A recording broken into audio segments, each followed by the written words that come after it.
جو بات مجھے کرنی ہے آج بائیپولر ڈس آرڈر کے بارے میں، اس کے بارے میں آپ سب چونکہ اسی شعبے سے تعلق رکھتے ہیں تو مجھے یقین ہے کہ آپ کافی حد تک ان باتوں سے واقف ہیں،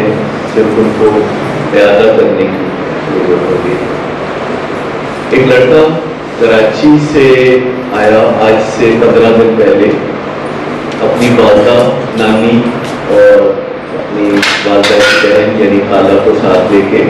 بغیر کسی وجہ کے لاہور کے سفر پہ آ گیا، اور اس کی والدہ، نانی اور خالہ پوچھ بھی نہیں سکتی تھی کہ تم ہمیں ساتھ لے کے لاہور کیوں جا رہے ہو۔ آ کے وہ پی سی میں قیام کیا، کسی دوست کے کریڈٹ کارڈ سے وہاں پہ ادائیگی کی اور بے تحاشاہانہ انداز میں وہاں رہنا شروع کر دیا۔ 3 دن کے بعد ہوٹل والوں کو خیال ہوا کہ یہ کوئی معاملہ گڑبڑ ہے، کیونکہ وہ شراب پی کے بہت گل گباڑا کر رہے تھے اور ہوٹل کی انتظامیہ کو اس سے بہت دشواری ہوئی۔ انہوں نے پولیس سے رابطہ کیا، پولیس نے دیکھا کہ کچھ دماغی مسئلہ لگتا ہے تو مینٹل ہاسپٹل والوں سے رابطہ کیا گیا اور اسے مینٹل ہاسپٹل بھیج دیا گیا۔ والد اس کے امریکہ میں گئے ہوئے تھے کسی بزنس کے سلسلے میں، اور کراچی میں کوئی ان کی فیملی میں بڑا تھا نہیں، تو ایک کزن کراچی سے فوراً آ گیا اور مینٹل ہاسپٹل میں 2 دن مشکلات میں گزرے، مینٹل ہاسپٹل والوں کے بھی اور اس لڑکے کے بھی۔ 19 سال کا لڑکا۔ والد نے ویب سائٹ سے ولنگ ویز کو تلاش کیا، ان سے رابطہ کیا، اور اس کے بعد وہ لڑکا ولنگ ویز میں شفٹ ہوا اور وہ بائیپولر ڈس آرڈر 1 یعنی مینیا کے فیز میں تھا، اور اس کے والد کو کوئی خبر نہیں تھی کہ ان کے بیٹے کو کوئی سائیکیٹرک ڈس آرڈر ہے، جبکہ گزشتہ پچھلے 3 سال سے اس کی زندگی میں ہر روز اس طرح کے واقعات آتے تھے کہ بیٹھے بیٹھے تھائی لینڈ چلے جانا، گاڑی بے انتہا تیزی سے چلانا،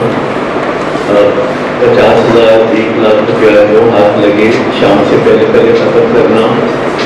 بے انتہا لوگوں سے دوستی کرنا، اور زندگی کو ایسے جیسے ہوا کے گھوڑے پہ سوار ہے اس طرح گزارنا۔ 3 دن میں وہ مینج ہو گئے میڈیکیشن کے ذریعے، اس میں کوئی سمجھانے بجھانے کی بات ابتدا میں نہیں ہوتی، اور 3 دن میں وہ اس کنڈیشن میں آ گئے کہ انہیں کراچی بھیجا جا سکے۔ اور پھر جب وہ کراچی پہنچے، ان کے والد امریکہ سے تشریف لائے، میری ملاقات ہوئی تو انہوں نے وہ شعبہ باتیں بتائی جو پچھلے 3 سال میں ان کے خاندان پر بیتی تھی۔ کے والد کی زبان میں ایک لفظ تھا کہ اس لڑکے کی زندگی میں فاؤل پلے ہر وقت چلتا رہتا ہے، اور کوئی یلو کارڈ، کوئی ریڈ کارڈ جو ہے ان کی زندگی میں کوئی تبدیلی لانے میں ناکام رہا ہے۔ پھر بھی انہوں نے کبھی نہیں سوچا تھا کہ اس کو کوئی سائیکیٹرک ڈس آرڈر ہے۔ یہ بالکل ان کے لیے بریکنگ نیوز تھی۔ آپ اچھی طرح جانتے ہیں کہ ایسے واقعات روزانہ ہمارے معاشرے میں ہوتے ہیں، عوام کو اس بارے میں قطعی کوئی اویئرنیس نہیں ہے۔ اسلام آباد میں ایک لڑکی 100 گولیاں لیکسوٹنل کی کھا کے پیرس پہنچی، موت و حیات کی کشمکش میں رہی، ہوش میں آئی تو اسے ہمارے یہاں بھجوایا گیا۔ پتہ چلا کہ 18 سال کی لڑکی اور بے انتہا ڈسرپشن لائف میں ماں باپ کے ساتھ مار پیٹ کرنا، گالی گلوچ کرنا، راتوں کو 2-2 بجے تک گھر سے باہر رہنا اور ریکلیس قسم کی لائف گزارنا، کسی معاشرتی حدود و قیود کو نہ ماننا، جو پیسے ہاتھ لگے انہیں خرچ کرنا، کوئی ایسی روایات جو ہمارے معاشرے میں ہیں ان کو بالکل یقین نہ کرنا۔ جب علاج میں آنا تو بڑی مشکلات ہوتی ہیں کیونکہ دوا شروع میں اثر نہیں کرتی، آپ کو کثیر مقدار میں دوائیں دینی پڑتی ہیں اور کچھ دن کے بعد پھر صورتحال بہتر ہو جاتی ہے۔ یہ بھی مینیا یا مینک ڈپریسیونیس کا شاخصہ ہے۔ آپ نے اور لوگ دیکھے ہوں گے جو اپنی زندگی کا एक बड़ा हिस्सा कभी डिप्रेशन में और कभी इलेशन में गुजारते हैं। एक पाकिस्तानी लड़की जो अमेरिका पढ़ने के लिए गई 16 साल की उम्र में और फिर कभी वालिदैन के हाथ ना आई, कभी कहीं भटकना, पढ़ ना सकना, अल्कोहल शुरू करना और 48 साल की उम्र में एक बुरी हालत में एक छोटे से कमरे में पड़े होना। इस दौरान 5 दफ़ा शादी करना, 5 दफ़ा डिवोर्स लेना और वालिदैन से कड़ा ताल्लुक रखना, वालिदैन के बारे में मनफी ख्यालात रखना और वालिदैन के खिलाफ ईमेल्स भेजते रहना तमाम रिश्तेदारों के कि वालिदैन मददगार नहीं है, पाकिस्तान से रुपए नहीं भेजते और लड़की को तनखा छोड़ा हुआ है, जबकि वालिदैन मुसलसल सारी ज़िंदगी जो उनसे पढ़ पड़ा वो भेजते रहे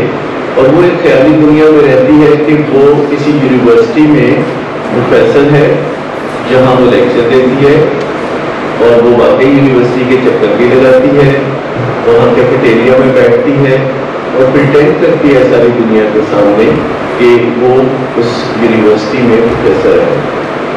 अल्कोहलिज्म, बाइपोलर डिसऑर्डर जब आपस में मिल जाते हैं तो शिकस्तरें और भी ज़्यादा होती है। ऐसे लोगों को कैसे इलाज में लाया जाए ये एक अलग दास्तान है, क्योंकि वो अपने आप को बीमार नहीं मानते और वो समझते हैं कि बाकी सब घर वालों का दिमाग खराब है, तो वो बड़े कन्विंसिंग होते हैं और उनके ऐसे छोटे छोटे दौर भी आते हैं जबकि वो बिल्कुल नॉर्मल होते हैं, जबकि लोग उनको मिलते हैं तो हैरान रह जाते हैं कि उनके बारे में जो सुना था वो तो गलत था, ये तो बहुत ही मुनासिब रवैयों के मालिक हैं। फिर बीच में डिप्रेशन में चले जाना, मंजर से गायब हो जाना,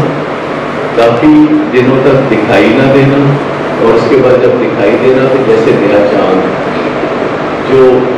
लोगों को बहुत अच्छा लगता है, चार्मिंग पर्सनैलिटी होती है, बहुत खूबसूरत लोग होते हैं, मिनटों में दोस्त बना लेते हैं, लोगों को इम्प्रेस करते हैं, बड़ी अच्छी बातचीत करते हैं, लतीफ़ा गोई करते हैं, महफिल की जान होते हैं, फिर एकदम गायब हो जाना, सूरज की तरह ज़िंदगी गुजारते हैं जो पूरी आबोताब से चमकता है और फिर गुरूब हो जाता है, नजरों से उजर हो जाता है, अंधेरा छा जाता है, फिर नए सिरे से सूरज जैसे तलु होता है। इस तरह बाइपोलर लोग भी फिर जिंदगी में सामने आना शुरू हो जाते हैं। उनकी इलेशन, उनका जो ऊंचे दौर है, जो ऊपर की सतह का ख्याल है, वो इतना मज़ेदार होता है उसके लिए कि उसकी खातर वो डिप्रेशन भी उनको कबूल होती है, उसकी खातर वो आइसोलेशन में चले जाते हैं तो वो भी कबूल है, उसकी कीमत वो इस तकलीफ की शक्ल में अदा करने के लिए हम और तैयार रहते हैं।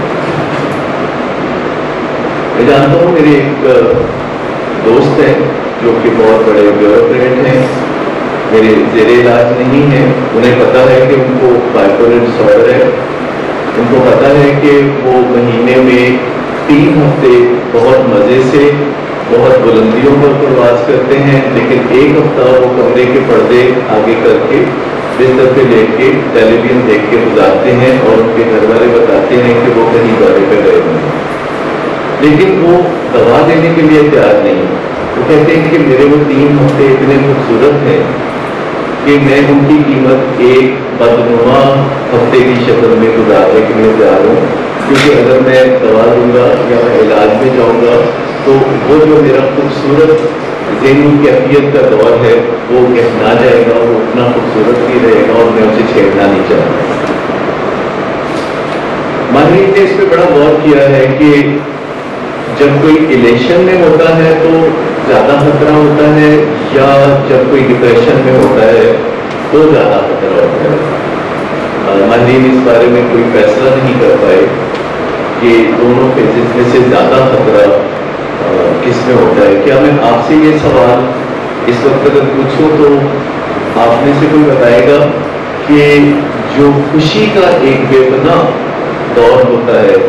जिसमें इंसान आसमान की बुलंदियों पर उड़ रहा होता है, ये ज़्यादा खतरनाक होता है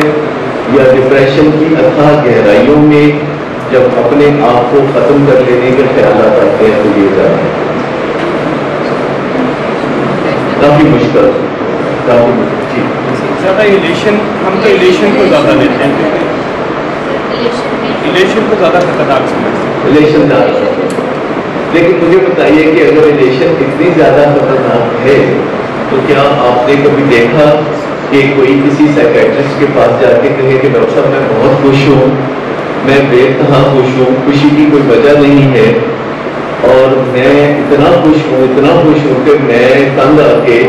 आपके पास आ गया हूँ कि मुझे इस खुशी से ज़रा निजात दिलाती है। क्या कभी कोई किसी डॉक्टर को आके कहता है कि डॉक्टर साहब मैं बहुत खुश हूँ, मेरी खुशी का कुछ कर दीजिए?